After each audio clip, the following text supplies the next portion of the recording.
சிலருக்கு பாத்தீங்கன்னா ஒரு complete physical and mental exhaustion, ஒரு டயர்ட்னஸ், சோர்வு, ஃபுல்லா டெப்ளீட் ஆன மாதிரி ஒரு ஃபீலிங் அப்பப்ப இருக்கும்.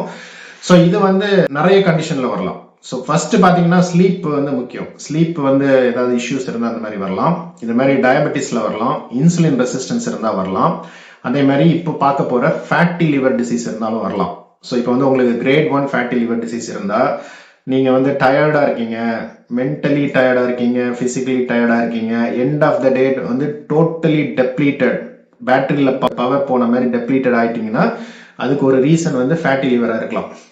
நம்ம பாடியோட எனர்ஜி ஹவுஸ், எனர்ஜி ஸ்டோர் எல்லாமே அங்க ஸ்டோர் பண்ணி வச்சிருக்கு. ஏன்னா நம்ம சாப்பிட்ற சாப்பாடெல்லாம் குளுக்கோஸா மாத்தி கடைசியில் கிளைகோஜனா நமக்கு திடீர்னு எனர்ஜி ஏதாவது தேவைப்படுதுன்னா அது லிவர்ல இருந்து தான் நமக்கு போகணும். ஸோ அந்த எனர்ஜி மெட்டபாலிசம் ஃபேட்டி லிவர் இருந்துன்னா அது டிஸ்ரெகுலேட் ஆயிரும். சரிங்களா? ஸோ அந்த குளுக்கோஸ் கரெக்டா இந்த செல்ஸுக்கு கரெக்டான நேரத்தில் போகாது.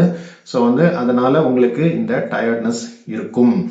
செகண்ட், இந்த ஃபேட்டி லிவர் இருந்துன்னா இன்சுலின் ரெசிஸ்டன்ஸும் கூட இருக்கும். ஸோ இன்சுலின் ரெசிஸ்டன்ஸ்னா இன்சுலின் ஹார்மோன் செக்ரீட் ஆச்சுன்னா இந்த பாடியில் உள்ள செல்ஸ்லாம் அது சொன்னா கேட்காது. யூஸ்வலா அதுக்கு பிரசன்ஸ்ல குளுக்கோஸ் செல்லுக்குள்ள என்டர் ஆகணும்.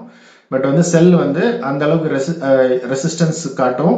அது குளுக்கோஸ் செல்லுக்குள்ள என்டர் ஆகாது. இதனால செல் எல்லாமே நமக்கு டயர்டா இருக்குது. மேலும் பாத்தீங்கன்னா இந்த ஃபேட் உள்ள இந்த லிவர் செல்ஸ் எல்லாம் டெபாசிட் ஆகிறதுனால இந்த லிவர் தான் எல்லா டாக்ஸினுமே நமக்கு ரிமூவ் பண்ணும். பாடியில் உள்ள எல்லா டாக்ஸினுமே லிவர் தான் ரிமூவ் பண்ணும். ஸோ இந்த ஃபேட் செல்ஸ் நம்பர் இன்க்ரீஸ் ஆக இந்த ஃபங்க்ஷன் அஃபெக்ட் ஆகுது. ஸோ பாடியில ஒரு மைல்டா டாக்ஸீமியா, இந்த டாக்ஸின்ஸ்லாம் ஆகிட்டு இருக்கும். ஸோ அதனால நமக்கு இந்த பிரெயின் ஃபாக்னு சொல்றது வரும். ஸோ நம்ம நல்லா கான்சென்ட்ரேட் பண்ண முடியாது, நமக்கு மெமரிலாம் அஃபெக்ட் ஆன மாதிரி இருக்கும். ஸோ இந்த ப்ராப்ளமும் இருக்கு. இன்னொன்று, ஒரு சப்கிளினிக்கல் இன்ஃப்ளமேஷன் இருந்துட்டே இருக்கும். ஸோ ஃபேட்டி லிவர் டிசீஸ் இருந்ததுன்னா ஒரு இன்ஃப்ளமேட்டரி சைட்டோகைன்ஸ்லாம் அடிக்கடி பாடியில் ரிலீஸ் ஆகிட்டு இருக்கும். இந்த சைட்டோகைன்ஸ் நம்ம யூஸ்வலாக ஃபீவர்லாம் வந்துச்சுன்னா அந்த சைட்டோகைன்ஸ்லாம் ரிலீஸ் ஆகும். ஸோ அந்த மாதிரி ஒரு டயர்ட்னஸ், ஒரு weak feeling of not being very healthy. நார்மலாக பார்த்தீங்கன்னா நல்ல ஒரு எனர்ஜெட்டிக்காக இருக்கணும். அப்படி நிறைய ஆண்களை பார்த்தீங்கன்னா நல்ல எனர்ஜெட்டிக்காக இருப்பாங்க, ஒர்க் ஃபுல்லாக பண்ணுவாங்க, ஈவினிங்லும் நல்ல எனர்ஜெட்டிக்காக இருப்பாங்க.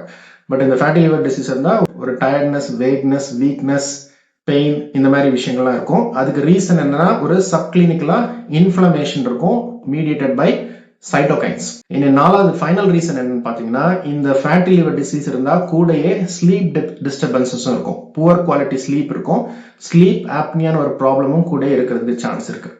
ஸோ இது எல்லாமே சேர்ந்து நமக்கு இந்த ஃபெட்டிக், டயர்ட்னஸ், சோர்வு கிரியேட் பண்ணுது. ஸோ இந்த மாதிரி ஃபெட்டிக், டயர்ட்னஸ், சோர்வு இருந்ததுன்னா நீங்க டாக்டர் போய் பார்க்கணும்.